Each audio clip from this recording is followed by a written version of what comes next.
আসসালামু আলাইকুম, কেমন আছেন সবাই? আশা করি আল্লাহর অশেষ রহমতে সবাই ভালো আছেন। আলহামদুলিল্লাহ, আমিও ভালো আছি। শানুস পাকের ঘরে সবাইকে আরও একবার ওয়েলকাম জানাচ্ছি নতুন আরও একটি রেসিপি দেখার জন্য। বরাবরের মতো আবারও চলে এসেছি ভীষণ মজার এবং মুচমুচে একটি নাস্তার রেসিপি নিয়ে। আজকে মাত্র একটি ডিম আর আটা দিয়ে তৈরি করে দেখাবো অসাধারণ মজার একটা নাস্তা, যেটা অসংখ্য লেয়ারযুক্ত। আর এটা যদি বাড়িতে একবার বানিয়ে খান তাহলে বাইরে থেকে কিন্তু পেটিস কিনে খাওয়ার কথা ভুলে যাবেন, কারণ পেটিসের মতোই কিন্তু অনেকগুলো লেয়ার থাকে এটার মধ্যে, আর একদম মুচমুচে থাকে।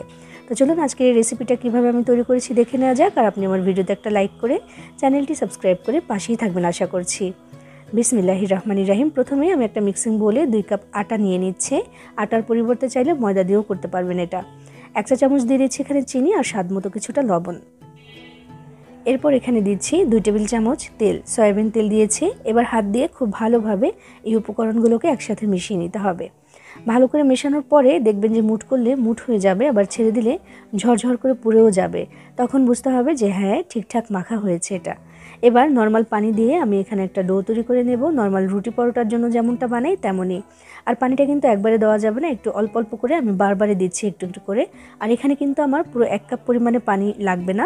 আমি দেখাচ্ছি যে 1 কাপ থেকে কিন্তু কিছুটা পরিমাণে পানি এখানে রয়ে গেছে। তো এখানে খুবই তুলতুলে করে আমি একটা ডো মাখিয়ে নিয়েছি। এবার এটার উপর থেকে একটু তেল মাখিয়ে রেখে দিতে হবে 10 মিনিটের জন্য। এই যে দেখুন, এই পানিটা কিন্তু রয়ে গেছে, পুরোটা লাগেনি। তো একটু সয়াবিন তেল উপর থেকে আমি মাখিয়ে দিলাম, এটা আরও বেশি সফট হয়ে যাবে আর নাস্তার যে আবরণটা ওইটা অনেক বেশি মুচমুচে হবে। তো ঢাকনা দিয়ে ঢেকে রেখে দিচ্ছি 10 মিনিটের জন্য। আর এদিকে পুরটা রেডি করব এখন। বিসমিল্লাহির রহমানির রহিম।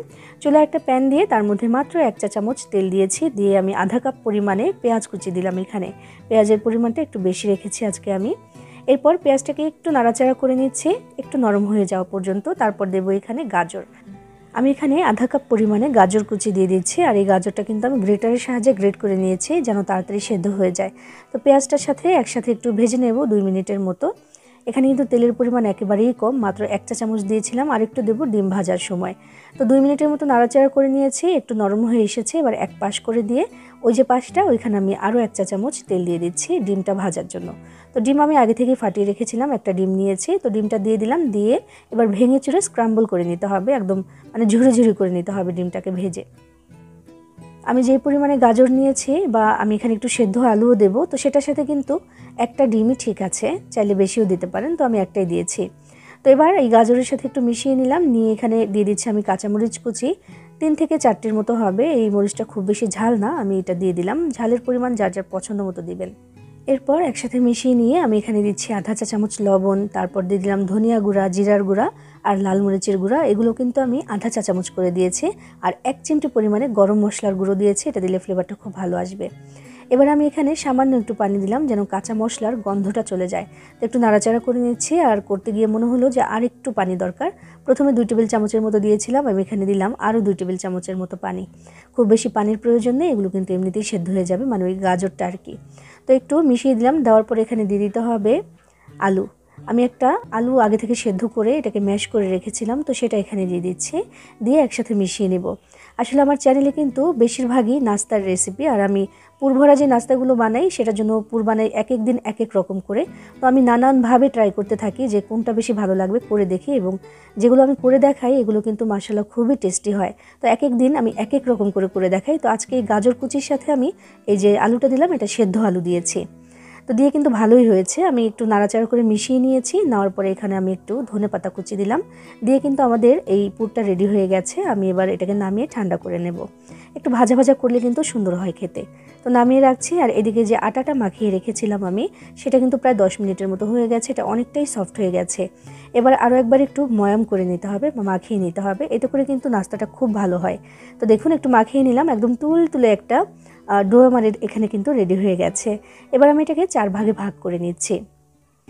চাইলে কিন্তু ভাগগুলো আরও বেশি করে নিতে পারেন, মানে রুটি বেলতে হবে তো। তো চাইলে কিন্তু 5 থেকে 6টিও করে নিতে পারেন একটু ছোট করে। তো আমি একটু বড় বড় করে রেখেছি, 4 ভাগে ভাগ করে নিলাম। এমন করে একটু প্যারার শেপ করে নিচ্ছি, এবং এগুলোকে একটু ঢাকনা দিয়ে ঢেকে আমি একটা পাশে রাখছি, নইলে কিন্তু আবার এগুলো একদম ড্রাই হয়ে যাবে।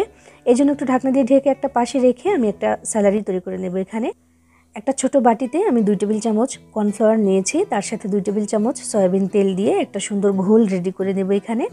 আর যে নাস্তাটা আমরা তৈরি করব আজকে, ওটার মধ্যে অসংখ্য লেয়ার থাকবে, প্রত্যেকটা লেয়ারের মধ্যেই কিন্তু এই যে স্যালারিটা তৈরি করছি এটা থাকবে। এটা দিলে কিন্তু সুন্দরভাবে ওই ভাঁজগুলো বোঝাও যায় আর অনেক বেশি ক্রিস্পিও হবে। যদি বাড়িতে কর্নফ্লাওয়ার না থাকে তাহলে ময়দা দিয়েও এটি করতে পারেন। তো আমি এখানে আমাদের একটা লেচি এখানে নিয়ে নিলাম, নিয়ে বেশ খানিকটা জায়গা জুড়ে একটু আটা ছিটিয়ে দিয়েছি। দিয়ে তারপরে একটা রুটি বেলে নিচ্ছি। রুটিটা সাইজে একটু বড় হবে, নর্মাল থেকে একটু বড় হবে। তারপরে দেখবেন যে খুব বেশি পাতলা কিনতে হবে না, কারণ আমাদের লেচিগুলো একটু বড় ছিল। তো আপাতত এমন করে বেলে নিচ্ছি, পরবর্তীতে আরও পাতলা করে বেলে নিতে হবে। তো দেখুন একটা রুটি বেলে নিলাম, তার উপরে আমি এখন ওই যে স্যালারি তৈরি করলাম সেটা দিয়ে দিচ্ছি। চামচটা দিয়ে দিচ্ছি, চাইলে কিন্তু ব্রাশ দিয়েও এটা করে নিতে পারেন। তো আমি তাড়াতাড়ি করে এই চামচটা দিয়ে এখন করে নিচ্ছি আপাতত। তো দেখুন যে দিয়ে দিলাম, দিয়ে চামচটা দিয়ে একটু সুন্দর করে মেলে দিয়েছি। উপর থেকে আরও একটা রুটি দিয়ে দিলাম। আমি কিন্তু প্রথমে 4টে রুটি বেলে নিয়েছিলাম, কাজটি সহজ হবে এই জন্য। তো আর একটা রুটি দিয়ে উপরে আবারও আমি একই প্রসেস করব, মানে ওই যে ঘোলটা সেটা আমি আবারও দিয়ে দিলাম, দিয়ে আবার এটাকে মেলে দিচ্ছি। দেখুন 4টি রুটি দেবো, 4বারই এমন করতে হবে আমার। আমি দেখুন করে দেখাচ্ছি। আরও একটা রুটি দিয়ে দিলাম উপরে, 3টা হলো। এখন আবার ওই স্যালারিটা আমি দিয়ে দিচ্ছি উপর থেকে, খুব বেশি করে দিচ্ছি না, আমি যতটুকু প্রয়োজন হয় আর কি সেই হিসেবে দিয়ে দিলাম। দিয়ে যেই লাস্টের রুটিটা সেটাও আমি উপর থেকে এভাবে করে দিয়ে দিলাম। দেখুন সুন্দর করে আমি একদম সমান করে নিচ্ছি। এবার এই 4টি রুটি এক জায়গায় হয়ে গেল। এবার বড় করে একটা রুটি বেলে নিতে হবে এবং সেটা হবে একদম পাতলা, আমি দেখাবো। তার আগে এখানে একটু আটা ছিটিয়ে দিচ্ছি আমি, যেন নিচে লেগে না যায়, কারণ রুটিটা কিন্তু অনেক বড় করে বেলতে হবে। আর এই কাজটি খুব সহজেই হয়ে যাবে, কারণ আমরা যে আটাটা মাখিয়েছি ওটা কিন্তু একদম সুন্দর করে মাখানো হয়েছিল, এই জন্য আমার কোনো কষ্টই হচ্ছে না বেলে নিতে। তো যতটা সম্ভব হয় আমি পাতলা করে এবং বড় করে একটা রুটি বেলে নেব। আর মাঝে মাঝে একটু আটা এভাবে করে মানে মাখিয়ে দিচ্ছে বা ছিটিয়ে দিচ্ছে, যেন নিচে লেগে না যায় বা কোনো দিকে যেন মানে নষ্ট না হয়ে যায়, আর সহজে যেন কাজটি হয়ে যায়। তো দেখুন মাশাআল্লাহ অনেক বড় করে একটা রুটি কিন্তু আমি এখানে বেলে নিয়েছি।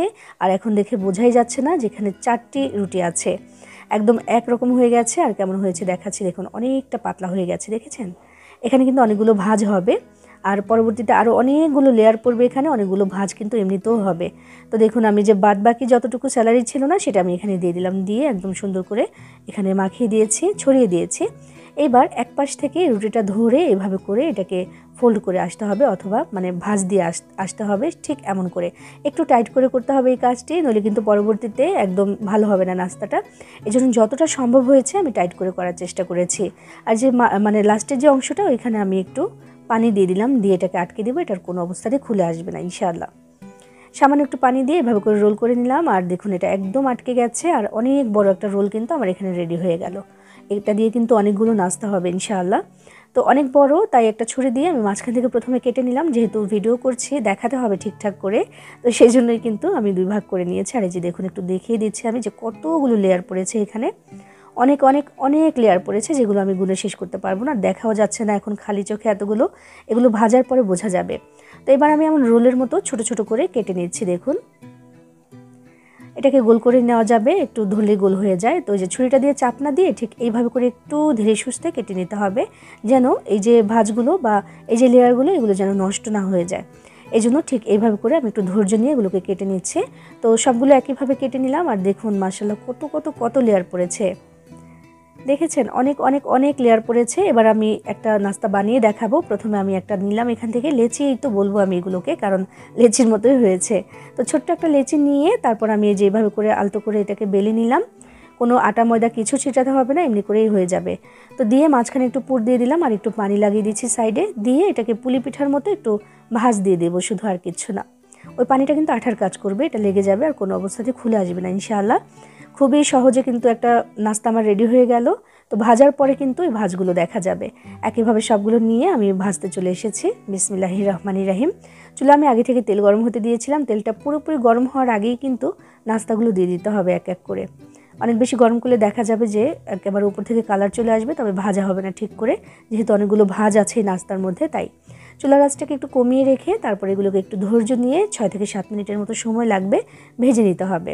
বেশ কয়েকবার করে উল্টে পাল্টে দিব, আর চামচটা দিয়ে বারবার করে একটু করে আমি তেল কিন্তু উপর দিকে দিয়ে দিচ্ছিলাম, যেন মানে ভাজের মধ্যেও যেন ভালো করে ভাজা হয় আর ভাজগুলো যেন বোঝা যায়। দেখতে পাচ্ছেন দু একটা এমন ফুলেছে যে একেবারে আমি উল্টে দিচ্ছি তবুও থাকছে না, নিজে থেকেই কিন্তু একদম উল্টে পড়ে যাচ্ছে। তো দেখুন এই যে ভাজা হয়েছে মাশাআল্লাহ, কত কত কত ভাজ দেখা যাচ্ছে। অসাধারণ হয় এটা, আর অনেক বেশি মুচমুচে হয়। উল্টে পাল্টে আমি এগুলোকে সুন্দর একটা কালার এসে যাওয়া পর্যন্ত ভেজে নিয়েছি। এবার তেল থেকে ছেঁকে তুলে নেওয়ার পালা। আর বাকি যে নাস্তাগুলো আছে আমি একইভাবে ভেজে তারপর দেখাচ্ছি। এরই সাথে তৈরি করে নেওয়া হয়ে গেল মাত্র একটি ডিম আর আটা দিয়ে তৈরি অসংখ্য লেয়ারযুক্ত মজাদার এবং মুচমুচে এই নাস্তাটি। একেবারে ভিন্ন রকম একটা নাস্তা, তবে যার সামনেই দিবেন খুশি হয়ে যাবে, কারণ যেমন দেখতে ইউনিক, খেতেও কিন্তু একেবারে অসাধারণ। এটা খেলে আর বাইরে থেকে বা বেকারি থেকে ওই পেটিস কিনে খাওয়ার কথা কিন্তু একেবারেই ভুলে যাবেন, কারণ অসংখ্য লেয়ারগুলো কিন্তু অনেক বেশি মুচমুচে। আমি দেখাচ্ছি, দেখুন। আপনিও কিন্তু চাইলে এভাবে বানিয়ে নিতে পারেন, ভালো লাগবে আশা করছি। সবাই ভালো থাকবেন, সবার জন্য সবাই দোয়া করবেন। আল্লাহ হাফেজ।